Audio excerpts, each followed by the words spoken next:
Hello and welcome to Grrr. I'm Evan Moglen. I'll be hosting this week's show with the very beautiful and talented co-host, Rachel Stevenson. That would be me, Rachel. Today's topic is S.E.X. sex. The producers at Grrr have promised that they will try to handle this subject with as much respect and professionalism as possible. Hold on. Sorry to interrupt you, Rachel, but I believe that we have live incoming news from our man on the scene, Connor Scalzi. Connor, hello? Can we bring that up on the monitor?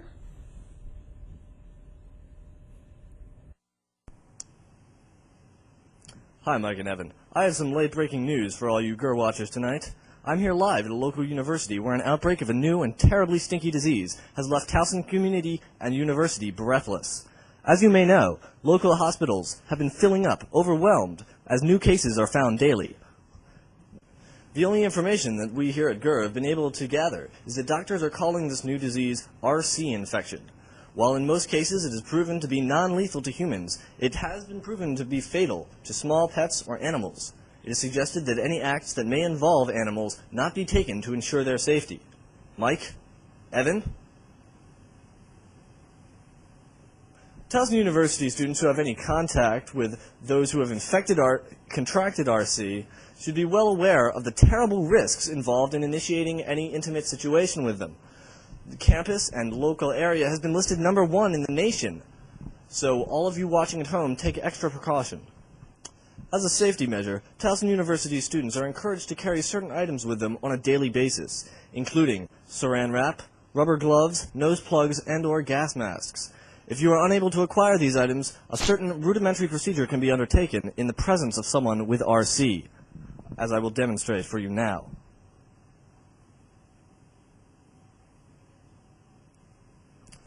Medical experts suggest that the best way to keep from contracting this disease is to wash certain areas of your body daily. Soap works best for this, although shampoo is also acceptable.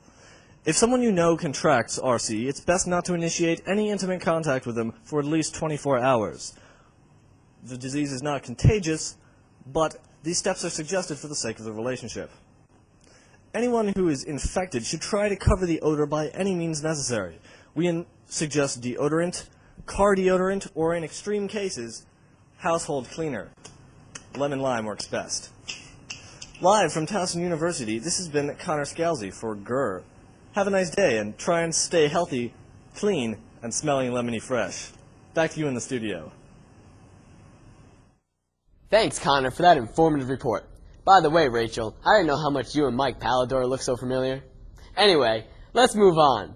What, in your opinion, is the best way to stop the widespread of STDs our nation is facing? I'd say the best way is not to sleep with you, Evan, just in case anybody out there is thinking about it. Other than that, I'd just say know who you're sleeping with, and if you think your partner has a problem, don't be embarrassed to talk to them about it, and you should probably have it fixed if they do have a problem. Well, those are some valid points, Rachel. However, we have to head to commercial break. When we return, we'll have for you the second part of Personal Time with Christy and Lindsay.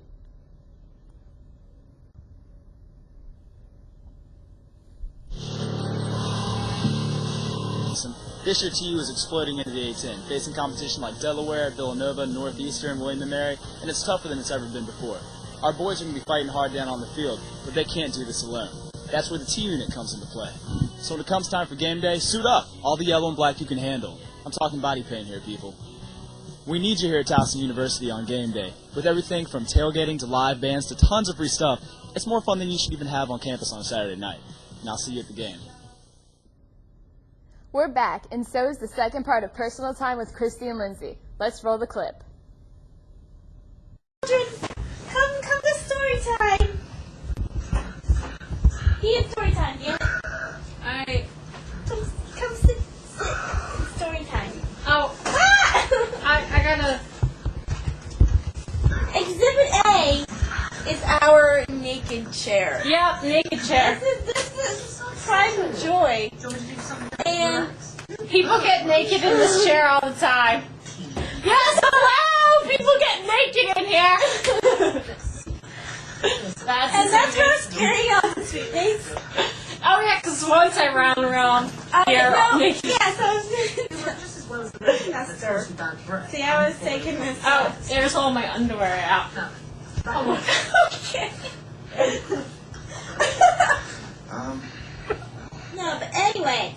time. Back to the naked chair.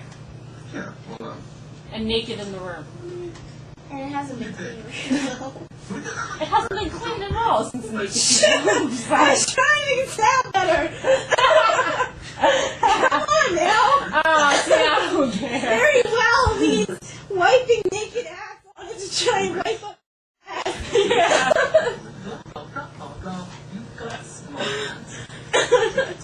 No, but anyway, story time if it ever happens. Last semester I was taking this human figure class, and well, you know, I needed naked people.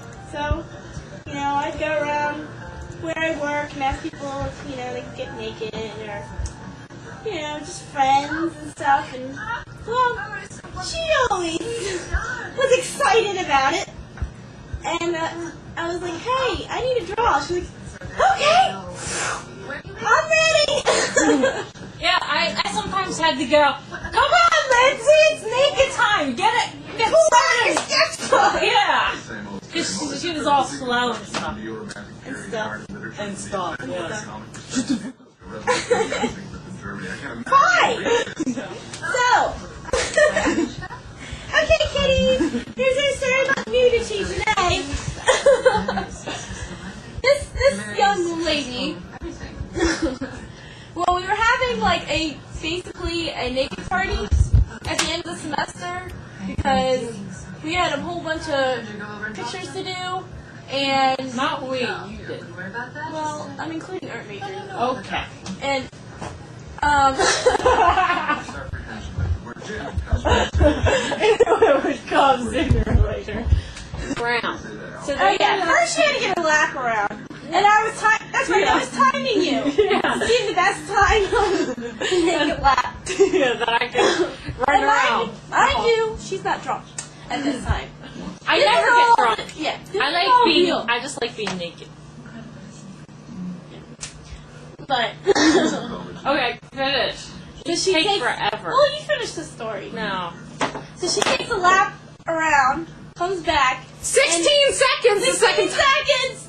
The second time. We're naked, and there were two girls out in the study lounge going, "Oh my god! Oh my god!" And then a guy across the hall goes, "What the crap is going on?" No, So he he hears. walks out, Yeah. and he goes to the study lounge, and they're like, naked, naked. And he's like, "Oh, know who that room is?" So he walks on over, taps on the door. We're in here. We thought it was the RA, so we're like, "Get your clothes back on! Hurry up! Put your clothes on!" You know, if anybody hears that, they probably think, you know, who knows what they think. No, about for a week there were people talking about this naked No, chick well, running like, around. it went to the 2 floors above because this dude knocks on the door going, "Are you naked?" I was like, yes. That night it was like, No, it was that night, yeah. I was like, yeah, I just answered the door naked. Yes, I'm naked. And, no, I'm not naked at all. Really? And he just said, I want you to be careful, you know, for the RA and stuff. And so I thought it was No, awesome. he wants you to be careful anyway. He said, "Sweetie, you gotta be careful with, you know, with guys and stuff, okay?" And up the hall where they were having a party or something, and the suite mates were like, "What are you doing? Are you drunk?" No, I just like to get naked. And stand there and talk, be like, "Hey, what's going on?" Yeah, like I'm a regular person. And like this one girl, yeah, the one girl was like For sure. freaking out though. She was Tell them like, about the party story. oh, and getting my ass slapped. No, the party last couple weekends ago. Party. You got kicked out for. Oh yeah! I got kicked out of a party for showing my titties. What kind of shit is that? Yeah, some girls. Yeah. All I said was, them girls be hating on these. Yeah, cause like I hate on those all the time. you love them. Yeah. And what's your nail, bitch? Which level we gonna start with? 2? Shit.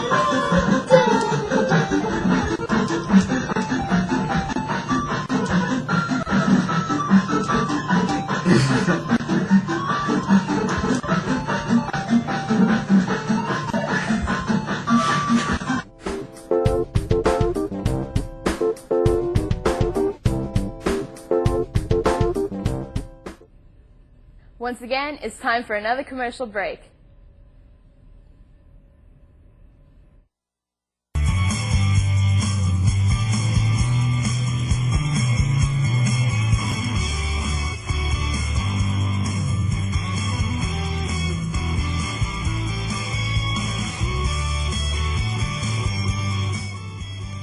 SGA, working for you. We have for you now the most important part of the show, the interview. Keep a lookout for the most up-to-size reporter we have on Grrr. Huh?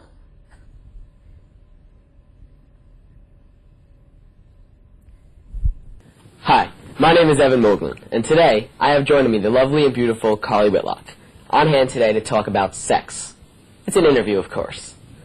How you doing today, Carly? I'm good. Why don't you tell me a little bit about yourself? Carly Whitlock. I'm a freshman at Towson, and I'm a mass comm major. Now, Carly, I want to ask you a few questions on sex, but before we get started, what does sexual intercourse mean to you? I'll use technical terms. Penis and vagina. Is that what it means? Like That's what it sexual intercourse, penis and vagina, just like banana, just, yeah? Yep. Okay, that's fine. Pretty much it. Now, what role does sex play in our society today? I think sex is more than just between married people. It's more than just love. People go to bars, get drunk, go home with people they barely know, and they have sex. And has that made a positive or negative influence on society? I would say negative, because pregnancy rates are up, STD rates are up. Kids are watching this kind of stuff on TV and thinking that it's normal just to meet random people and go and have sex with them, when that's not how it should be. So do you think that television has an influence on children and the way they perceive sex? Yes. Like, here's a good example. When I was like 12 years old, I was watching Friends, and every other episode pretty much somebody's having sex with somebody, and I thought, oh, is that how you're supposed to do it? And you're like 25, you're just supposed to go around and have sex with everyone? That's what I thought. Is that what you thought? That's what I thought. Did you do that? No. I'm just saying, when I was younger, that's what I thought before I got into, like, relationships. Okay. Our television stations perceive sex as one thing as opposed to other countries. Now, how does our country focus on sex? How does it differ from other countries? Well, I think in some countries they don't show, like, on TV, they show a lot more nudity. Like in France, they just have naked girls all over the place, and like in, I don't know. But I don't know how they view sex differently. I don't know, really. All right, moving along. How early do you think it's too early for condoms to be available to children outside of college? I would say middle school is too early. Like high school, you're a freshman, a lot of the girls start having sex with the upperclassmen. Even if you're not, then it's pretty much around you. But in middle school, when you're 12, 13, 14, I think that's a little too early to start encouraging sex. And what first told you it was the right time to participate in sexual intercourse? Do you mean somebody told me it was the right time? What do you mean? Well, in your mind, what did you feel was right? I mean, were you thinking about sex as, you know, a pre-teenager, or when did you start thinking about it?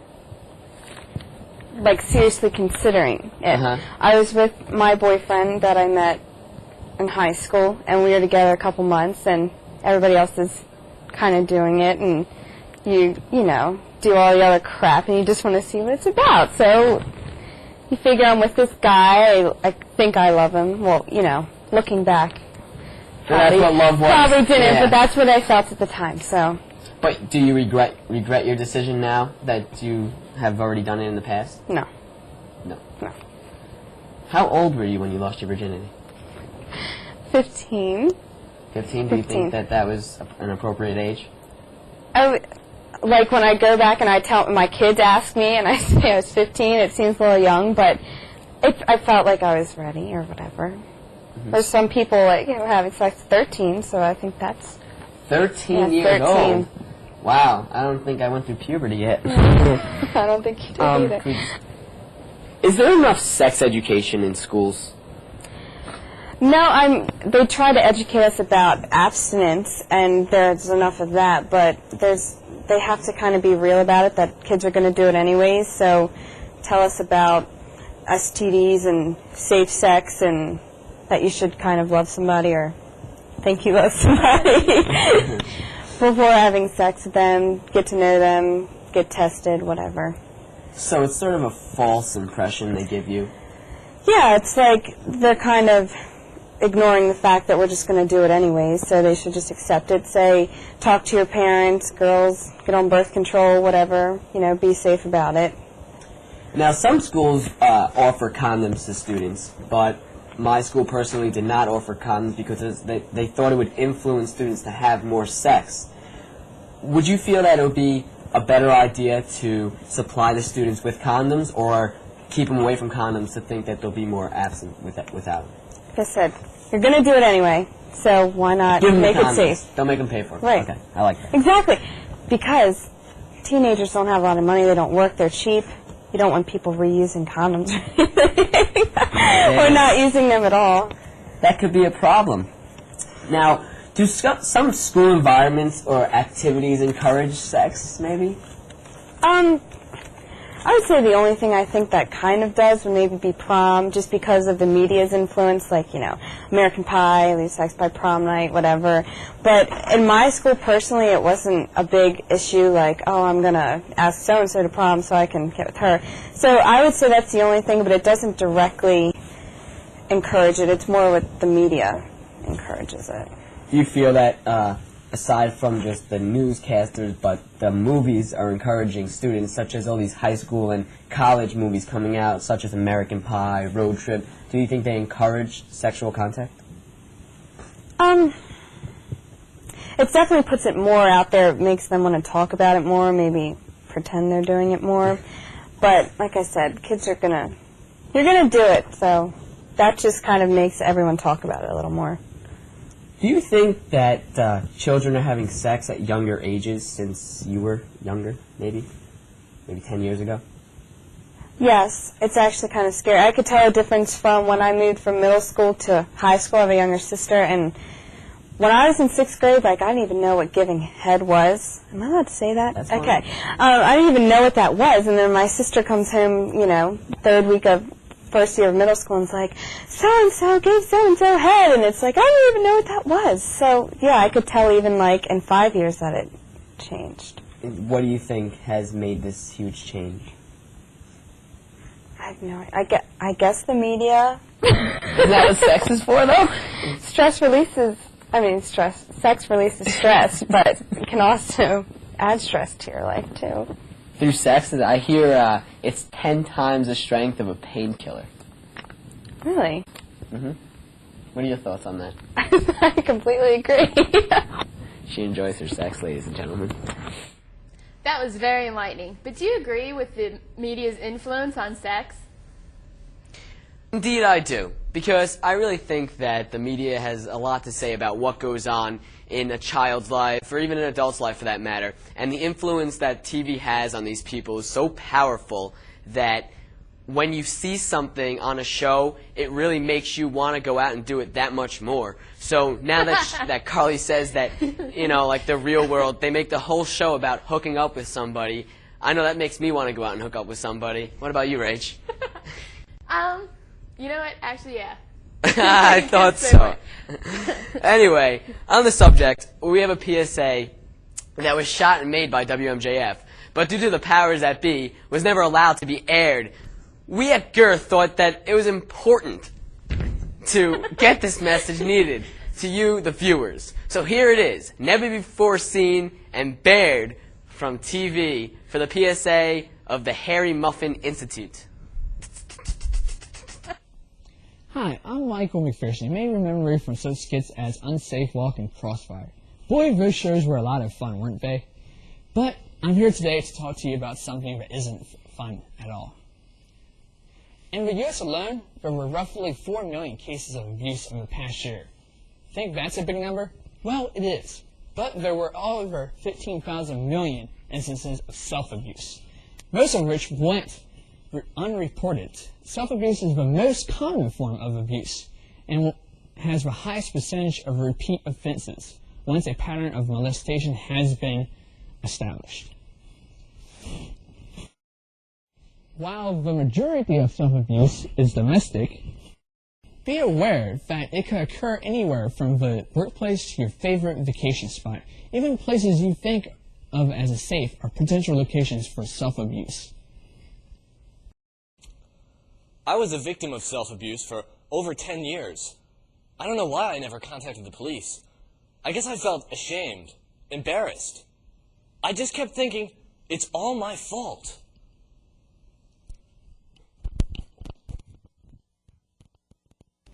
Remember, no matter where you are or who you're with, you're never safe from self-abuse. But there's hope at the Harry Muffin Center for Applied Research. Our hands-on scientists are working tirelessly around the clock to rub out this onerous practice. If you suspect that you or anyone you know has been self-abused, please call the number at the bottom of your screen. Remember, you're not alone. Together, we can beat this. We will go more in depth on that PSA when we get back from this commercial break.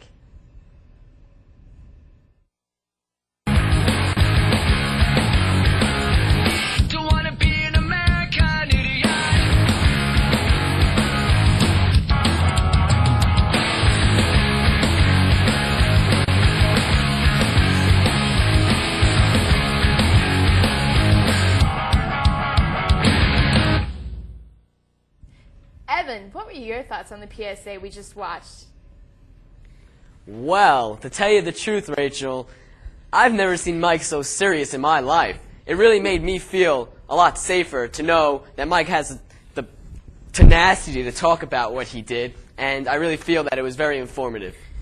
Well, let's see what my co-host, Evan, sprung up on the topic of sex when we went out to film Tea Talking. I'm too sexy for my love, too sexy for my love. Yeah, sure. We're just gonna know that I'm not talking into my phone. Are you recording? Yeah, we got a cool red light here. We got light?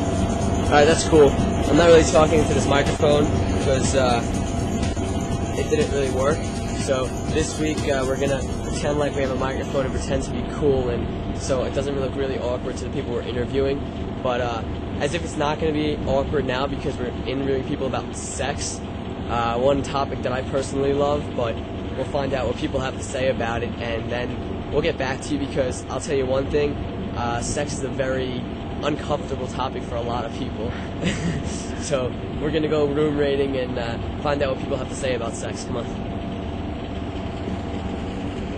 Television show, it's a talk show, and I do a segment called Tea Talking, and it's kind of a controversial topic, so they had me do it because they don't care if I get embarrassed, because really I'm just a piece of crap that works for the station.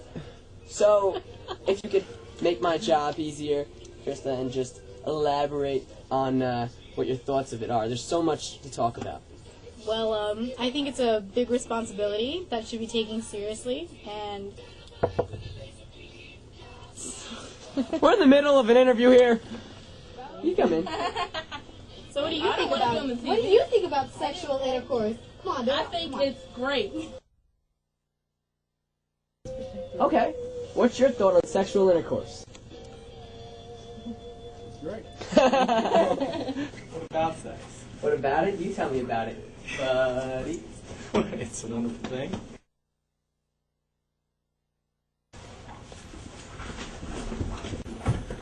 What's up, buddy? How's it going? Want to interview yourself? I'm going to interview. Come on, what's your name? What's your name? Dave. Dave? What are you doing? What does it look like I'm doing? I don't want to be videotaped. Alright, turn it off. Turn it off. Turn it off. I gotta ask my man right here. Turn the camera on. What's up, man? Come here. Yeah. Wait, before you come in. I gotta ask you a question. What are your thoughts on sexual intercourse? Come on! You like it? Where you going? Wait, you have food to deliver. Where you going, man? No? Pat, I'm going to show you up. I know. Sorry. Are your parents currently active? I have no idea. Well, it's almost time to end this week's show. But before we do that, I'd like to get final thoughts on this week's racy subject. Well, to tell you the truth, sex is still a really sensitive subject. And, you know, like 10 years ago, like, you didn't really see it that much on TV, and now we just did a whole show on it. And I don't know, I guess going back to, like, the media's influence, I think they kind of build you up. Like, you know, things don't really happen that way. You know, not everybody looks like Brad Pitt kind of thing. And I don't know, I just think it kind of sets you up. Yeah, it really does set you up like that, and I really feel that the media manipulates people who watch their shows, and even on network television now, shows appear, even Friends, before it was off the air, I didn't really watch it that much, but I knew it had that racy subject of sex, and it was talked about, and people who don't have cable still got to relate to this. Right, and as it went on, and this, like, as Friends went on for like 10 years, it became like more prominent. More prominent, more touching, more talking about it, and more out there. So it's become, you know, in our views, not so bad anymore in our society as opposed to others. Well, that brings today's show to a close. You can catch Grrr on air here at WMJF 61 on campus and 16 off campus every Monday and Wednesday at 5:30 p.m. And if you wish to email us with any questions or comments, feel free to drop us a line. We will be covering one of my favorite topics, the little things in life that somehow matter most. Oh well, good night. From Rachel Stevenson, Grrr's crew, and myself, don't get AIDS, thousand. You let me desecrate you. You let me penetrate you. You let me complicate you.